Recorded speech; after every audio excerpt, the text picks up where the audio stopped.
The queen then punishes him by having his clothes taken off and strapped to the gate in order to freeze to death. Snow White doesn't like that and decides to sing about how sad she is. I have to say, as unattractive as Rachel Zegler is compared to Gal Gadot, and to be honest, it's not a fair comparison at all, I mean, it's not even close, I have to say, Rachel has some mannerisms that make her look less attractive by design. The amount of underbite she keeps doing is so distracting. Lady, stop trying to bite your nose. It looks ridiculous. Don't get me wrong, she's not ugly, she's a solid 5, but fuck me, Gal is an easy 7 on a bad day. Either way, we move on to Snow White noticing Jonathan getting chained for his crimes. Oddly enough, he has way more clothes on than expected. I thought he was going to be stripped. Why is he wearing anything at all if the sentencing was death by the elements? Either way, Snow White undoes the extremely loose knot that was supposedly keeping him in place, and should be keeping him in place for days on end until he dies from freezing, in front of civilians whom none would try to free a completely unguarded prisoner.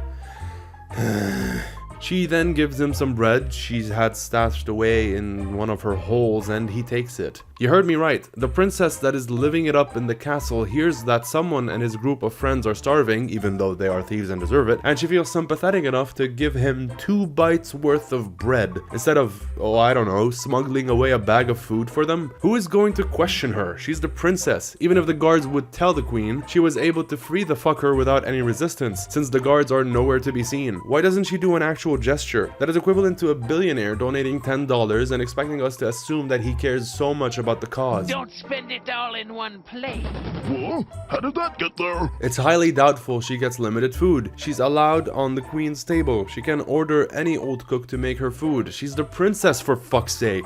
Well, either way, the queen notices this personally because the guy who was just sentenced to death by freezing isn't being watched right after getting attached to the castle door, and she decides to ask the mirror for who is the fairest, and the mirror now notices Snow White.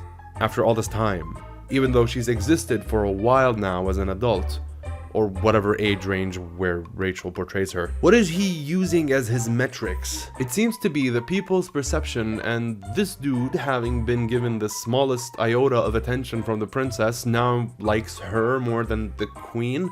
Well, of course he likes her more. She wasn't the one who sentenced him to death. She was against that. Why would the queen care about the people's perception of her beauty when it comes to the people she punishes? Also, what does the mirror use as a metric really? It's not beauty, otherwise the mirror would have been able to let the queen know that Snow White was more beautiful beforehand. If we skip a bit further, we get to the musical number that the queen sings, and boy is it cringe. But there is a part that matters here. She says that inner beauty is bullshit, and I agree, inner beauty doesn't exist. It's bullshit we came up with to make ugly girls feel better about themselves. Really, it's a manipulation tactic to make ugly people not act out. If you are nice,